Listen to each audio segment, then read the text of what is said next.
Hey everybody, this is Mark Levine from EBMG, and I'm sitting here with Tina Larsson from the Folson group, and we're both involved in the real estate industry here in New York City, and we're at my offices in the city right on 28th and Madison, and Tina's been nice enough to spend some time with us and to figure out what she's doing, what her company, the Folson Group, is doing, and how it can provide value to her clients, which also could have some overlap with my clients and maybe with you. So I just wanted to allow you to give your kind of presentation on who you are, how you started in your company, and essentially just a quick overview of what your company does, and then we can move forward with specific questions. Okay, great. Thank you so much, Mark Levine, for having me here today. My pleasure. This is wonderful. This is great. Yes, so our clients are the same clients, co-op and condo boards, right? Pretty much.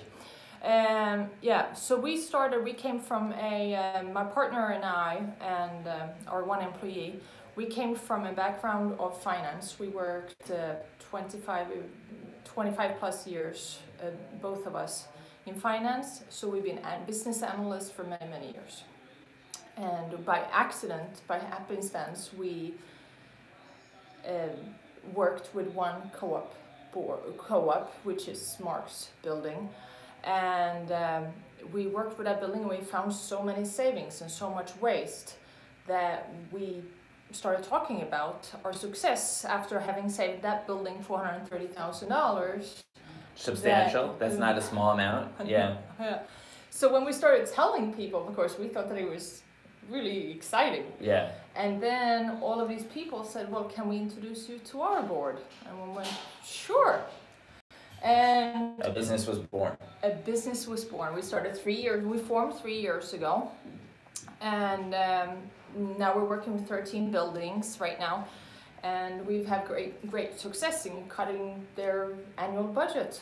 And so what we do as a management company, like I have my controller, I have my assistant controller, I've got all of my back staff working together on the projections for the next year, but you're going a step further than the projections. You're actually diving into saying, okay, here's your water and sewer, here's your insurance, here's your electrical expenses or your fuel expenses. Is there, maybe not waste there, but is there a way for us to kind of use the market to save money down the road and to pass that savings off to the shareholders, the unit owners?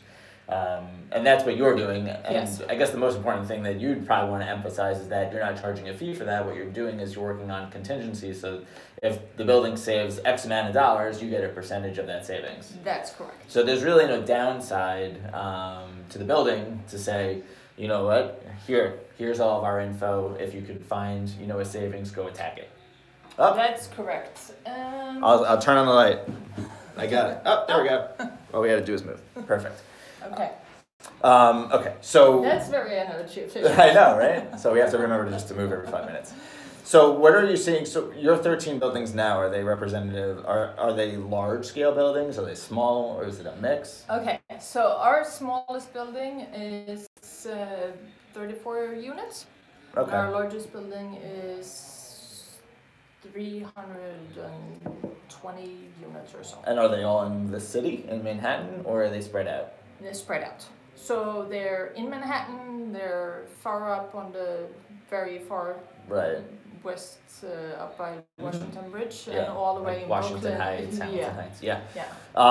So I guess one thing that, if you could entertain me, are you seeing anything over your large portfolio that is maybe it's happening in a lot of different buildings? Is there one part of that component to operating a building that you're seeing a lot of waste? Are you seeing that there's energy waste? Is it water waste? Like, what are the things that buildings should be looking out for? And it's upgrading the building. So the one common thread is that a lot of buildings, they have not been upgraded in many years because there's so many other things going on that they have to do. Mm-hmm. They have to do local law 11, they have to upgrade certain things, and they have to And now with the energy efficiency, there's local law 84, 87. Yeah. I think local law 163. There's so many local laws, but Yeah. now it's going down to buildings that are 25,000 square feet as opposed to 50,000 square feet. Wow. And you have to do a yearly audit. I mean, you're not having to do that large scale energy replacement or retrofitting, but I imagine you will at one point. You know, that's like coming down the road. Yes, yes, Yeah. that's the way it's been going. And there's so many of these that are mandated. How do they have time to Right. work on any extra things? Right. So to upgrade the building is really very difficult, and it's difficult between the managing agent and the board. I mean, Right. who has time to do all of this stuff? So It's hard. yeah, From an industry standpoint, it's very difficult because when you signed your contract 5-10 years ago, that was based on this specific set of parameters 5-10 years ago, and then every year it's layers and layers and layers, and it's being built up so that the workload from the city's perspective is just they're throwing everything at you now, you know, as the managing agent to do everything, or as the building owner or agent, whichever way you want to slice it. Somebody has to be responsible for it. Yes. And that's the hard part is keeping up with everything. So you're right. But there are also some things, some technologies that are making it probably easier for you to manage, like ClickPay. Oh yeah, so yeah, we have our exactly. So or for Building Link. Building Link we have for our larger buildings. Yeah, that's a so nice. there's some Hopefully. functions that are making Yeah. managing buildings a little easier. Yeah. But, yeah. So, but we so that's what we do. We provide that additional focus on cutting costs. Right. So and. We don't only recommend, we recommend and then we help the building or the board implement. So we try to not make extra work for either the board or the managing agent. Right. For obvious reasons, they have to make a decision. But once they made a decision, then we try to implement as much as possible. So on the savings side, you take your percentage. When you're doing the implementation and you're spending the time on that, is there a charge for that? Do you charge it per hour? So it's all based on savings. All based on savings. No downside. Oh, that's interesting. So is there anything you wanted to talk about or point out that we could kind of share with everybody that's hopefully watching? So if you haven't upgraded to LED yet, gotta do it. There's so much savings. And I know that the managing agent tells you that you need to do this. And that's the low hanging. Every energy guy will say that's the low hanging fruit. You know, it's the quickest, lightest, easiest, least smallest investment, and you just gotta do it. And then when it comes to heating, there are other alternatives also that are much more efficient. But then we also look at things that are one-offs. So one building, they had 7 extra phone lines that they didn't need, which we canceled. So those are next building only has one phone line, so there's not that option. Yeah. So it depends. So you really are doing a deep dive and saying, what does this building really need versus what are they providing and paying for? Should be beyond hiring you, of course. And Tina's got to move. Tina's got to move. Oh. There we go. You know, our focus is on obviously saving money and optimal efficiency. Our whole thing is let's run your property as efficiently as possible so that we could add value to your property. So we want everybody's prices to remain high, you know, when they sell, and to preserve that value. We don't want everybody to be stuck. In the energy side, let's say we have a portfolio. Are you able to hook us up with the vendors that would be doing that work for the lighting, or are you just telling us that it's going to replace this light, it'll be X amount of savings over the next 5 years? No, we take care of the whole. So everything, soup to nuts. Yeah. Okay. Yeah, and in some cases, it depends on the building on how much money they have in reserve. Some buildings, they have no money, so they can't change the light fixtures. They can only afford to change the bulbs. Right. Whereas the next building, they don't care how they have a big reserve and they can change every single light fixture. So it depends on the situation, but we do the implementation. We just finished an implementation in one building where they had a very low budget. So the super changed all the light fixtures to the entire building. So we worked with a super on ordering the right light after speaking to their already existing, where they buy their supply from. Suppliers, And so we had spoken to them on which was the best alternative, and then they sent out the samples, and then so we did all of that. Right. And then the super himself changed all the light bulbs. Okay. Are you finding that a lot of boards are receptive to this? Or are you having a problem with the managing agents? Are the managing agents? No. Not me. Yeah. I have nothing. I'm not gonna ask your names. Yeah. But is it? Where's your friction point to getting that next client? Is it from the boards, or is it trying to convince them that let it? Because to me, it sounds like a no-brainer. It's just let us look, and either you go with it or you don't. Either you're saving money or you're not. So how are you going about getting? So we are word of mouth. Yeah. And most of our clients, most of the boards that we meet, they sign up for our service. It's a new industry. Nobody else does exactly what we do and how we do it. Yeah. So it's fairly new to the industry, and we had met a lot of resistance from some managing agent firms in the beginning. But now that we are working with many of the managing agents, we're seeing less and less resistance. Right. Because it sounds like a no-brainer. Yes. I've probably said that before today. I mean, it's really, you just come in and that's how you're helping it run. And from my perspective, I would imagine that you're taking something off of my plate. Yes. And you're as much as we can. Yeah, and you're getting paid for it, and it's not money it's not already there. That's it's already being spent. We're just going to spend it smarter. Yes. And hopefully a little bit less by the end. Yeah. Right? And we're not adding another line item to the budget No. for you. We're saving on other areas, and we're pushing off a percentage of the savings. And then some of those savings can be reused to upgrades in other areas that is then saving even more. Yeah. And that's how that one building came up to 430. It's because all the money that was saved was putting right back to upgrading other areas of the building, that it just became more and more efficient. Right. Yeah. And what's your sweet spot for new clients? Are you happy at growing at can you take on, if we were to bring in like a bunch of buildings and say, here, kind of go at it, here's 3, like how long do you need to do the deep dive once you get signed contract? We normally have an estimate of our first round of savings within a week. Okay. And then That's we fast. start implementing, and the way that we work is we try to know when the next board meeting is, so that we can have 4 suggestions or so in between the board meetings, so that they can have some questions, so they can think about it, and we provide all of this by email. Then they have the meeting, they make some decisions, and they vote for some things and against some things, or they have questions about some things. And let's say that we provided them with 4 suggestions, which is typical. They'll vote for 2 of them, and those 2 we start implementing right away. And some of them takes overnight to implement, and some of them take many months to implement. And as we're implementing, we're continuing the conversation and providing you with more and more suggestions until we can't find any more suggestions. Right.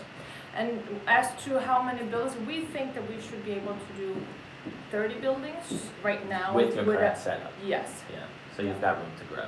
Yeah. That's good. And at that time... we need you. I'm on my way. At 30 buildings, we would probably try to do some kind of outsourcing for certain things that we do. Yeah. Okay. Yeah. So what can I look at with my buildings? Where should I start? So I should start by having you come in. I could probably ask you for 2 or 3 proposals before we leave, which is nice. Because I can think of buildings that would appreciate, looking at this in a certain way, and seeing the value. I think it all comes down to personality too, with the boards. Yes. It's just like how it is for us. We're not for every board, and you're not for every board. That's but correct. It has to be the right situation. Absolutely. And the right mix of people, because if certain people don't see the value in what you're doing, then you're not gonna you before you even stepped in the room, you're not gonna get it. So sometimes it's easier just to like go where you know that they appreciate what you're putting out there. Yes, and very often, and it's actually kind of ironic, because very often the boards that are very inactive, they've been there for 30 years. Yeah. They don't do anything. And they don't like change, right? Or they don't like change. Yeah. those boards we could probably help the most, but they don't want to change. Right.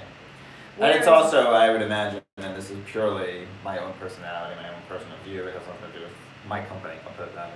But I think if you're there for 30 years and you've run it a certain way, and somebody shows up and says, but we could do it better, or we could save you money, I think that's a little bit of an issue with an ego, not allowing yourself to say, you know what, maybe I could have done it better, and maybe we could operate a little bit more efficiently. So I think that when you join a board, it's supposed to be under the assumption that it's for the greater good of all. But I know we're all humans, so we still have that, a little bit of an ego hitting our back of the brain, and we want to feel like we're doing the best job that we could do. And it takes a lot to say, okay, I've been here for a really long time. Let's try it a different way, and let's see and change with the flow of the market. It's an interesting case study on just human, yes, issues or human patterns and behaviors, and I think that's owning a business. That's all it is trying to get in with the right people that share your philosophies. And so, what are you doing in terms of? I know that obviously we're doing social media a little bit here today, but you're active. We met through Mark, who's your partner, and you're pretty active on Twitter and LinkedIn, and that you said Facebook. I'm not a big fan of it. Not a big fan of Facebook? What should I say? No, that's fine. I'm not allowed to say that on Facebook. You can say whatever you want. It's free country. It's free country. So social media, a lot of networking. A lot of networking. Yeah. And we exhibit at the CNYC Expo. Right, which I saw you at. Yeah. Right. A couple of weeks ago. Sunday morning. Yeah. Early Sunday morning, a couple of November. And we also exhibit at the Cooperator Expo in the spring. Okay. Yes. And we've done that all 3 years, actually. Yeah. Yeah. And we found that to be very helpful to get the word out. And the first 2 years, it was kind of in the shift between the second year and the third year was very interesting, because that's when we have started all of our social media. Mm-hmm. It went from nobody knowing anything about us to people coming to our booth because they had seen our name or heard of our services. That's the whole point of it. So it was very interesting how, and I think that it's partly because we have been exhibiting now at this time at 3 years in a row, but it's probably also because of social media. Mm-hmm. Yeah. We actually had a meeting 3 weeks ago with a woman from Richmond, Virginia. I said, how did you find us? Oh, I Googled condo consultants, and you were the first one. Oh, really? Nice. Your SEO is strong. Yeah, but I went like, do you remember what you searched? That's really funny. Condo consultants. I said, there you have it. That's really funny. So good. I mean, it's all about just getting out free information. I mean, yes. As long as you hit like a mark with one person, somebody out there is looking for your service. Yes. And the least that you could do is provide free information, and which will eventually hopefully lead to other paid information. Yes. Yeah. So good. So how can we get in touch with you? So you can get in touch with me by calling me 917-648-8151, or look us up on our website www.thefolsongroup.com. And that's the Folson is spelled TheFolsongroup.com. So thefolsongroup.com. And your email is tina@thefolsongroup.com. That's correct. Because I just emailed you this morning. That's correct. and on Twitter, we're at Folson GRP. Were you hammered with the length that you could go? You need a shorter name. Yeah. So, all right, cool. But now we have 280 characters, so now we. Oh, that's true. But not on your username, though. No, you're still stuck on that. So yeah, and if you want to get in touch with me, mblevine@ebmg.com is my email. My phone number is 212-335-2723 extension 201. We're all over social media at EBMG LLC, and this is just the start of hopefully what's a lot of live videos over the weeks, and hopefully you'll be back when we can walk through some of our clients that we're working together with, and you can be like, look, I saved you 10% on this, 10% on that. We'll write it on a big whiteboard, and everybody will be able to see how much money we're saving. That sounds good. All right. Yeah. Thank you. So we're going to Thank end you so much. transmission. Till next time.